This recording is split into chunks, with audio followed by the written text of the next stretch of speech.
Hi guys, welcome to the arbitrary list of things you should know when you're going to be a corporate video person.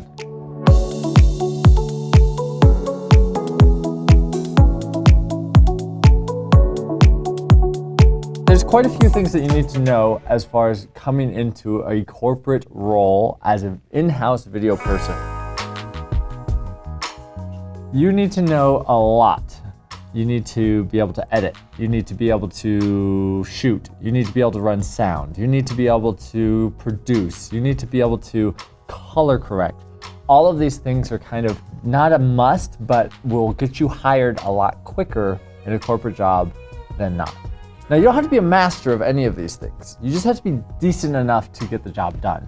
For example, when I went to film school, I focused mostly on cinematography. I started with doing some directing and things like that. I just didn't really love it. It didn't work for me. I tried producing, I tried some sound stuff. I tried a lot of different things, which is a great place to test out what you want to do and figure out what you want to do in film is in film school. There's obviously film school is not a requirement. There's so many people that have gone a lot of different routes, but that's a whole nother subject. We'll talk about that in another video. So I focused mainly on cinematography, and that's what I wanted to do. I wanted to be a cinematographer. I loved camera, I loved lenses, I loved lighting, I loved just the whole craft of filmmaking felt like it was all culminated into cinematography for me. I gaffed a lot, I was best boy, I was key grip, I was camera operator. I just did everything that had to do with cinematography is what I focused on. When I made the decision that I needed to do corporate, I didn't do a ton of cinematography. I was producing most of the time because that's what you're gonna do. You're gonna be setting up, you're gonna be sitting in meetings, you're gonna be concepting ideas and working with a lot of different departments and people to come up with ideas and either ad campaigns or customer testimonials or whatever have you. You're gonna work with these people and then you're going to then create. So it's a little difficult, it's hard. Especially when you want to focus on something specific, it's really hard to get there. But if you work hard and you work at it, you will get there. But just don't expect to be like, well, I'm a cinematographer, so I'm gonna go into corporate. Like, you're not gonna, if you're an in-house video guy, you are not going to be just doing the one thing. Now, on the other hand, if you're someone who really likes to dabble in a lot of different things, yeah, corporate's the best place to do that. You're gonna learn motion graphics, you're gonna learn cinematography, lighting, sound, you name it, and you'll be able to have some connection with that. So that's my tip number one, is you will have to know tons of different things. Working with politics. This one's fun. Whether it's freelance or whether it's working in Hollywood or commercials or corporate, you're gonna have to deal with politics. And corporate politics can get kind of weird. You got a manager, and then your manager has a manager, and then that manager has a manager, and then you have the CEO or the person in charge of all of it. A lot of it can kind of like, oh, well, this guy said he doesn't want to do it. He's my manager, so we're not doing it. And like, well, what's the reason? This is just what he said, and we have to do that. We have to follow his rules. And like, so it gets frustrating. You have to be able to stand behind your idea that you have and be able to work the politics to be able to get your idea or your concept to push through to production. That's the hardest part, is working from concept into production. There will be so many roadblocks in your way. I'll give you one example. I was working my first job. I was the only video guy, and that's very typical. Usually when you start out, you'll either be a single video guy, or you'll maybe have 2 or 3 people on a team. This is my experience, and there's a lot of different routes. Obviously, there's a lot of corporate videos out there, a lot of corporations hiring video people. The number one job that corporations are gonna hire after getting their main go-to person is gonna be an editor, a motion graphics guy, and that's probably it. And then another editor. They mostly, corporations usually spread out their editors because that's what takes the most time. Shooting doesn't take long. The thing that takes forever is the editing. So you need multiple editors for every shooter. But back to my example, I had this idea for a script and for a video that I wanted to make. And it was all about what is hosting? Because I was working for a hosting company, And I wanted to make this video that was like, hey, well, why don't we demystify this idea of what is hosting? Why don't we show it in such a simple term that people can like fully understand, like, oh, that kind of makes sense. So I wrote up this very simple script and showed it to my boss. And he looked at it and he was like, I don't know, people aren't gonna get it. It's too hard to understand. And I was like, I really believed in this idea and I really, really wanted to do it. And I was like, okay, that's fine. Like, we won't put resources into it. Can I get some other opinions? So he let me go to his boss and I talked to his boss and he read it and he's like, this is really cool. Like, this could be really interesting. I did get a green light on the project, but with the caveat that it would just be whenever I had free time, I could shoot another shot of this project. It was studio-based. It was pretty simple. I didn't have to do a ton of traveling, didn't need a ton of talent for it.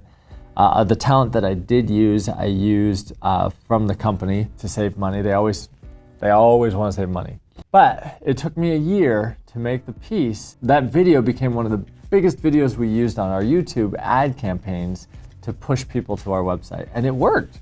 Like, the video worked. And that experience basically helped slingshot me a little bit further down. I had put a lot of skin in the game to make it feel like this is worth it, and eventually it paid off. So that would be my suggestion. Number 2, work politics. Like, be willing to put yourself out there. Be willing to push yourself. Be willing to have those weird conversations with people that are super obnoxious.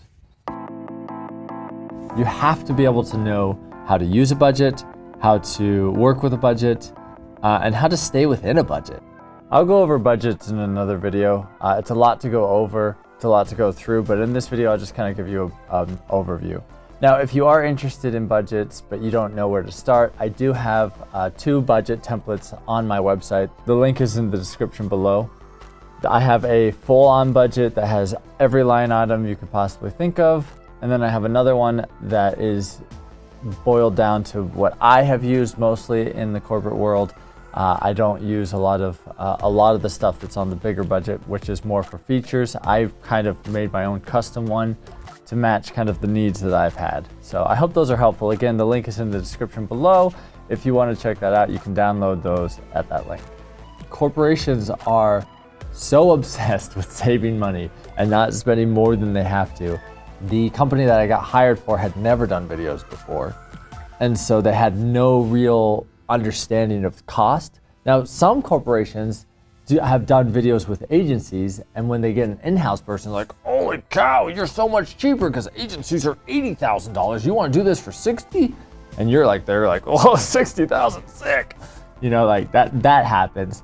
But for the most part, a lot of corporations, the one I worked at, for example, the very first budget I was given was $400. I had $400 to pull this whole thing off. And they said, hey, we're gonna give you $400, make it work. And I was like, wait. I was like, okay, let me crunch some numbers and see if the concept you've come up with is actually feasible. And this goes back to my point before, politics. Don't just accept what they say. There's always pushback, and don't be afraid to push back. If your boss says this is the budget you're given, say that's nice. The concept that we've come up with is it's not possible to shoot that on that budget. Now, don't lie, don't say it's not possible, and don't come out with some crazy number. But for example, they gave me $400 for the first production I did.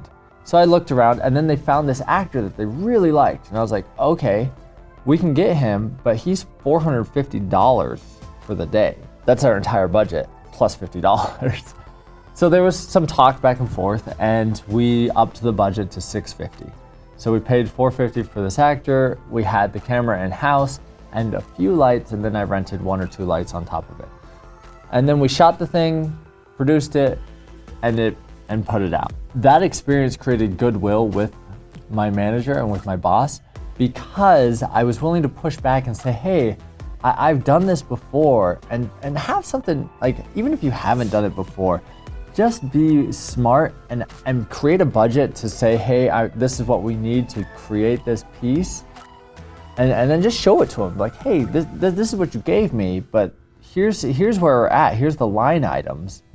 This isn't gonna work. Or, hey, this is working. I actually saved you $500 because this, and this, or I found a deal here, I worked this. That also creates really goodwill with your employer, with your boss. And then don't be afraid to push back. Don't be afraid to try and get a little more out of the budget if you're actually hitting that wall. And a lot of times you will. There's gonna be friction a lot of the times. Corporations are always gonna want it cheaper, cheaper, cheaper, and you're gonna be like, well, you want it to look this good, or you feel like it's this way. Just push back on it, and eventually you'll get to a good place. But if you're unwilling to push back, then you're unwilling to create something better. Because a lot of the times it does take money to make better stuff. That's just the nature of it. You can't have 15 actors and all these extras and a crane and this drone shot and expect it to cost $1,000. So it just needs to be reasonable. Learn the lingo of your corporation. There's some lingo that marketers use all the time. It gets really frustrating. But there's a lot of words out there or a lot of phrases, a lot of acronyms, a lot of things that they say all the time in corporations. There's ROI, which is return on investment, which basically means, is this video going to make us more than it costs us? Are you worth more to the company than what we're paying you? Because you should be. You have to be. You wouldn't have a job if you weren't worth more to the company than what they're paying you. Otherwise, they would outsource it or they'd get rid of you. Like, what? Like, if you're not giving them more than they're getting from you, then you're not doing your job. So ROI is one. That's a big one. And then every company has a lot of different. There's NPS score. That's one buzzword people talk about all the time. And that's basically how likely is someone to recommend to a friend your company. But learn as much as you can about the company you're working for. My first company I worked for was a hosting company, and I learned as much as I could about building websites, about their dashboard, what was working well about their product, what did their product need help on. It was a technology company, so I would build my own websites on it and see like, hey, this is super frustrating. Is there a way to change it? And try to help give constructive feedback to help it become better. This was kind of the arbitrary list of needs to knows for if you're going into corporate video.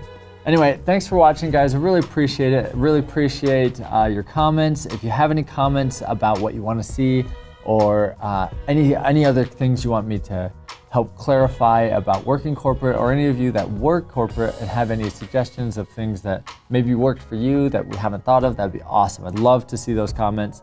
And I'd love to start that conversation. And be sure to subscribe and check out the other videos I've done. Thanks, guys. Appreciate it.